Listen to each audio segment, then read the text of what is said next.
Your question is, what is the difference between hate speech and free speech? And this is a real trick question. Yes.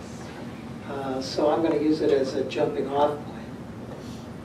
And let me start by saying that just because the Constitution protects the right of everyone to speak does not mean we need to stand silently by while people are saying things that are bigoted or racist. Yes, in most cases, that type of speech is protected by the Constitution. But that doesn't mean it's right. It doesn't mean that it doesn't cause pain and damage to individuals, and sometimes to many individuals. But our system of government is based on the assumption that the answer to speech we don't like is more speech, rather than expecting the government to step in and prevent speech. Because if the government can prevent any of us from speaking, it can prevent all of us from speaking. The framers of the Constitution understood very well the power of speech. They started a revolution using speech. Speech that was not protected. And yet speech that was very effective in rallying those who agreed with them to rise up against tyranny. And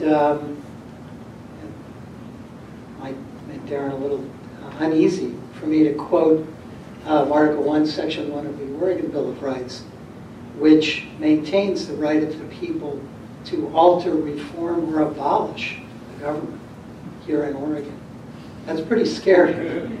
But clearly the framers of the Oregon Constitution also understood the power of speech and the need to protect it, because they drafted a free speech provision that is much more clear than the federal First Amendment.